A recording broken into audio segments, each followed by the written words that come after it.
Bonjour à tous et bienvenue sur la chaîne de papier et de rêve. Je suis Ursula et aujourd'hui je vais peindre avec vous quelques cartes de vœux. Alors je commence tout de suite avec cette petite carte de vœux qui va représenter des mandarines toutes simples, vraiment toute en légèreté et juste suggérées. Alors je commence tout simplement avec deux formes rondes et j'utilise de l'or rouge aussi pour la couleur de ces mandarines. C'est une couleur chaude, orangée, qui est absolument parfaite pour ces mandarines.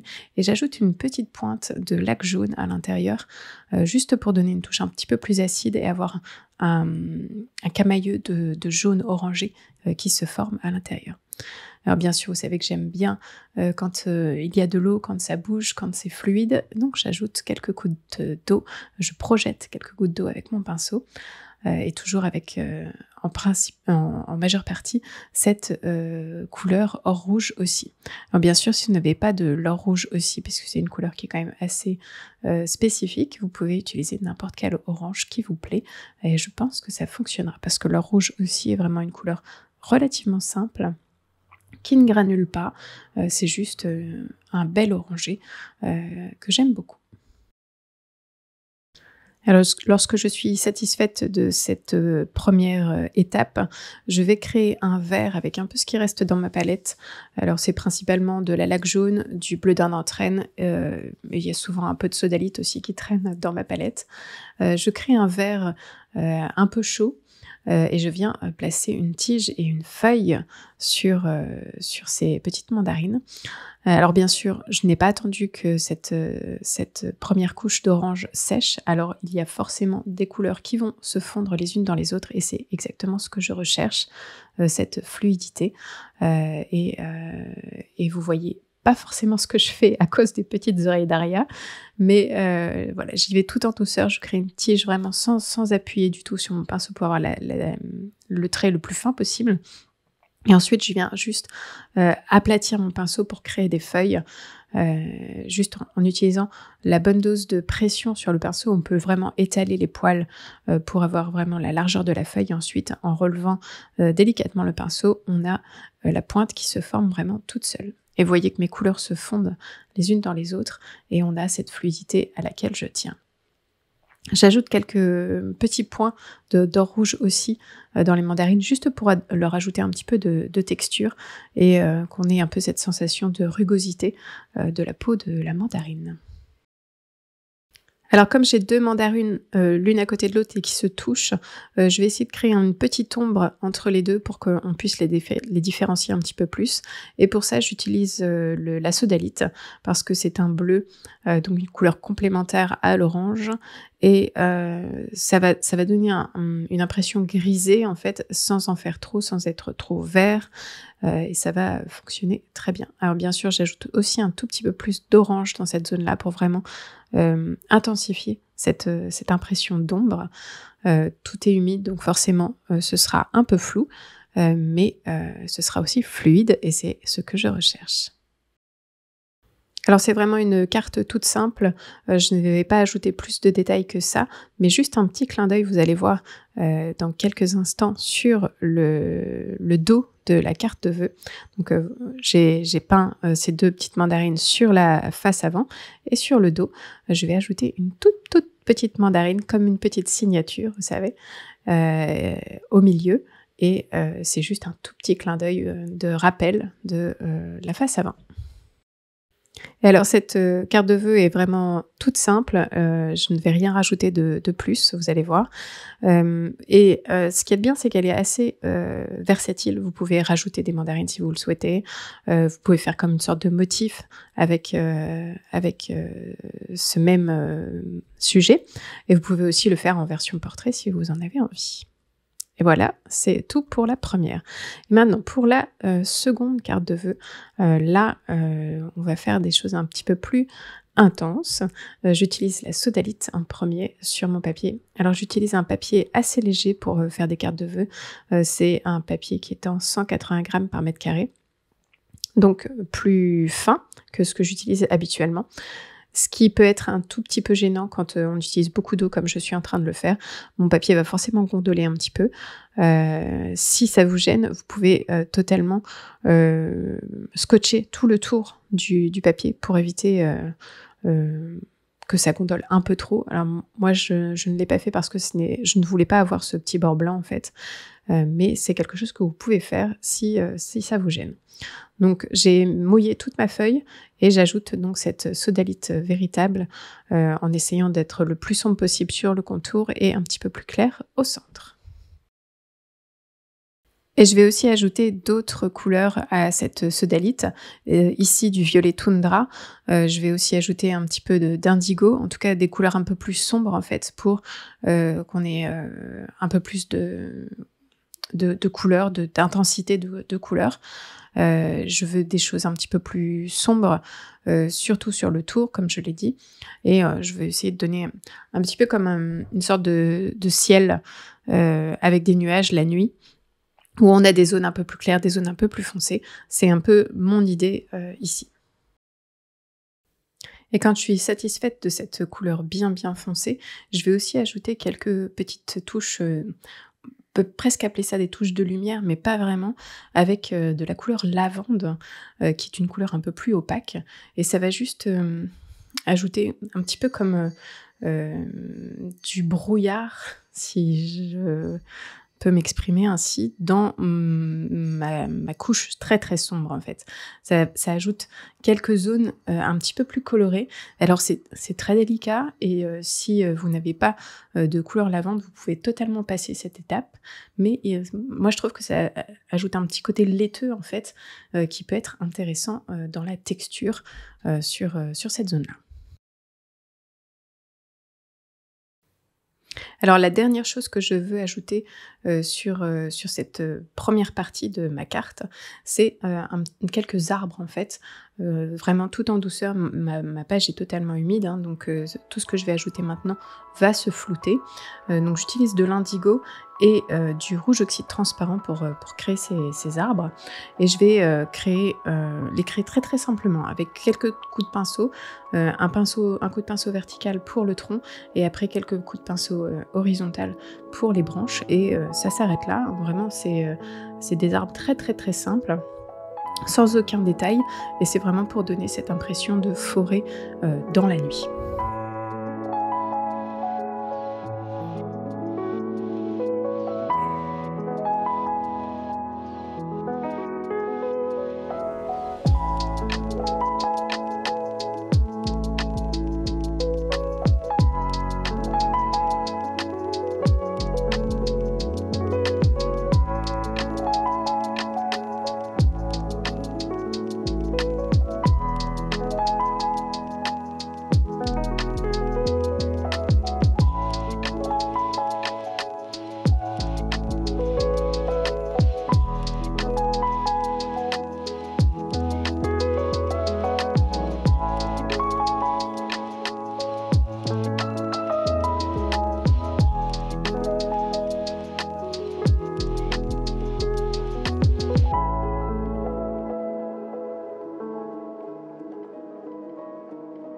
Alors, ma première couche a séché et vous voyez que je suis en train de découper quelque chose dans cette première partie.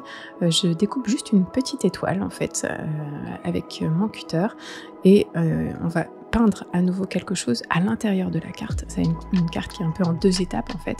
On a cette nuit très sombre sur le devant et quand on ouvre, on va découvrir quelque chose.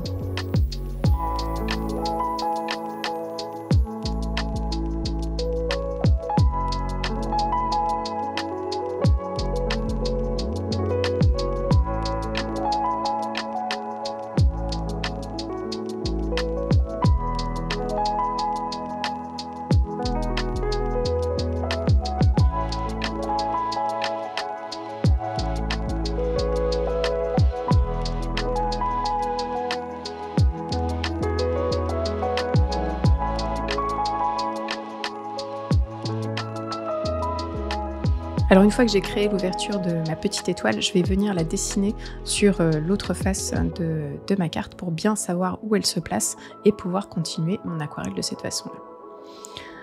Alors vous voyez que mon papier est un peu taché parce que je n'ai pas scotché tous les côtés. Si vous voulez quelque chose de plus propre, forcément faites-le, mais sachez que vous aurez un petit cadre blanc qu'il faudra donc tenir en compte. Mais ce n'est pas ce que moi j'ai décidé de faire. Et en plus, comme j'ai utilisé de la sodalite, vous voyez que la couleur a énormément granulé à l'intérieur, c'est assez rigolo d'ailleurs. Ça fait une texture assez marquée, mais ça ne me dérange pas plus que ça.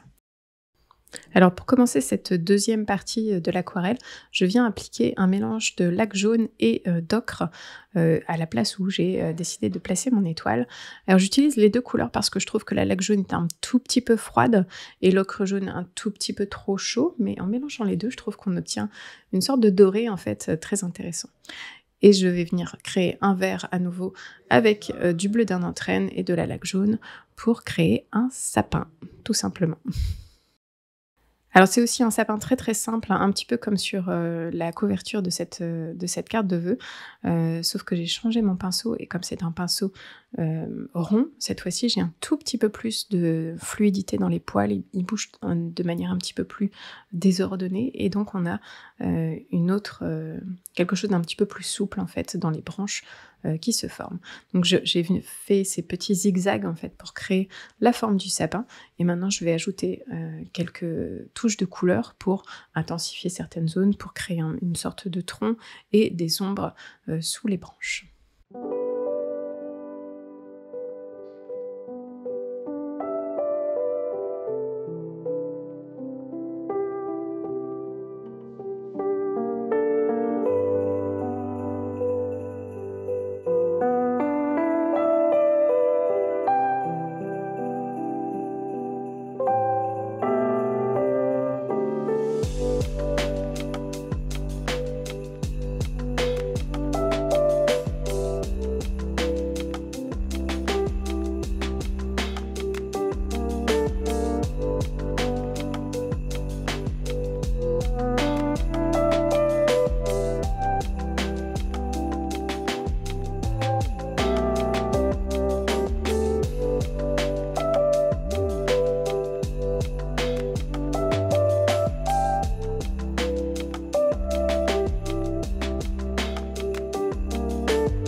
Et avant de terminer cette étape, j'essaye juste d'intégrer en fait ce petit sapin avec le reste de ma page. Donc j'ai placé comme une sorte de sol avec une ombre et je viens essayer de flouter un petit peu cette texture un petit peu trop importante de la sodalite. Vous voyez que ça ne marche pas beaucoup, mais ça me dérange pas plus que ça. Ça donne une sorte de rappel de ma page de couverture et ça ne m'embête pas plus que ça. Et on a quand même beaucoup de place pour écrire sur cette carte. La dernière petite chose que je veux faire avant de terminer cette carte de vœux, c'est ajouter un petit peu de doré sur la face avant pour les petites étoiles. Vous allez voir que je vais aussi ajouter quelques guirlandes et quelques boules à l'intérieur aussi. Ça permet d'avoir un petit effet un petit peu plus festif en fait pour cette carte.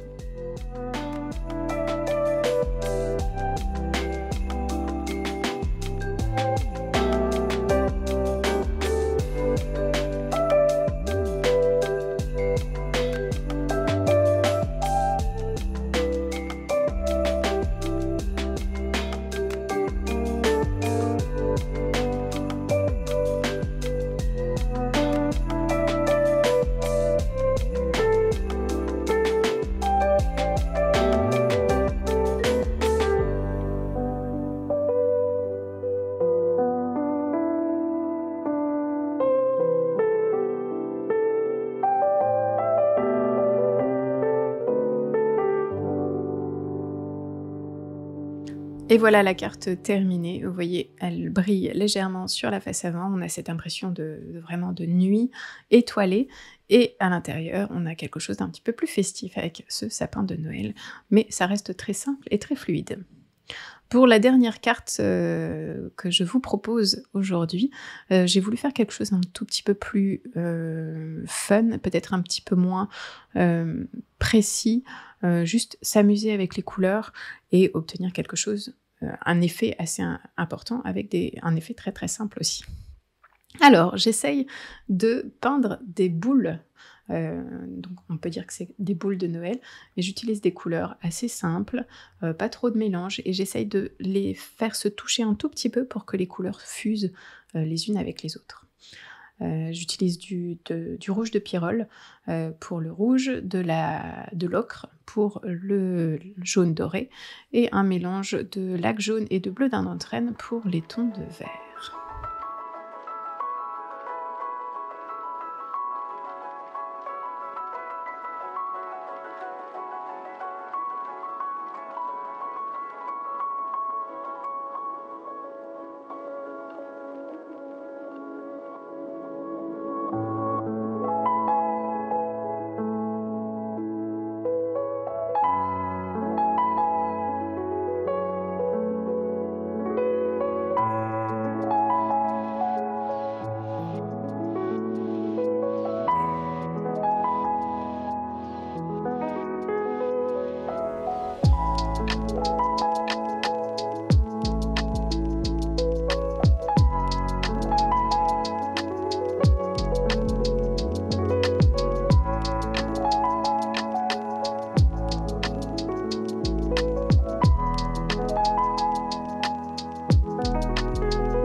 Et vous voyez, les couleurs fusent à certains endroits, tout en douceur. J'essaye de garder cette carte un petit peu simple et facile aussi à réaliser. Il n'y a pas beaucoup de détails, vous allez voir. C'est vraiment le plus simple. Et alors, vous savez que pour l'instant, pour moi, ça me paraît un tout petit peu trop propre. Et je vais ajouter un peu d'eau, un peu de fluidité dans tout ça, pour que ça ait un petit peu plus de caractère, ou en tout cas de mon caractère à moi. Mais vous pouvez totalement faire quelque chose de très net, très défini, avec juste ces fusions de couleurs les unes dans les autres. Et vous pouvez aussi changer les couleurs. Moi, j'ai choisi des couleurs très, très Noël, un vrai rouge, un vrai doré, un vert sapin, mais vous pouvez totalement choisir d'autres couleurs, peut-être un petit peu plus modernes, et vous aurez aussi un effet très intéressant.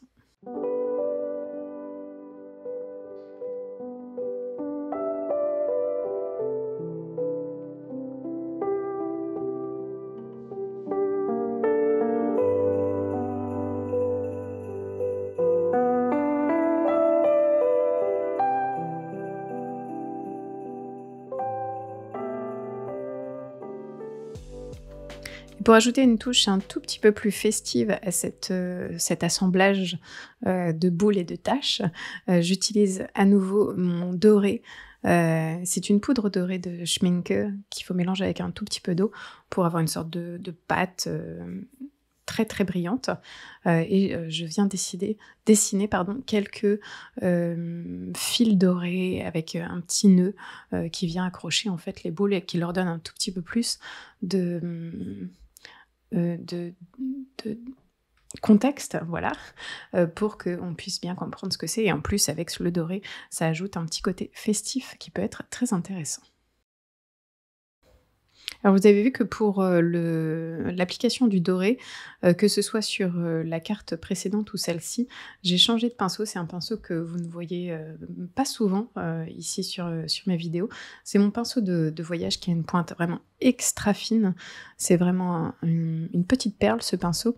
C'est un pinceau de Rosemary Co, en poil naturel, et qui donc a cette particularité, pardon, d'avoir cette pointe ultra fine qui me permet de faire des détails et des traits très très fins.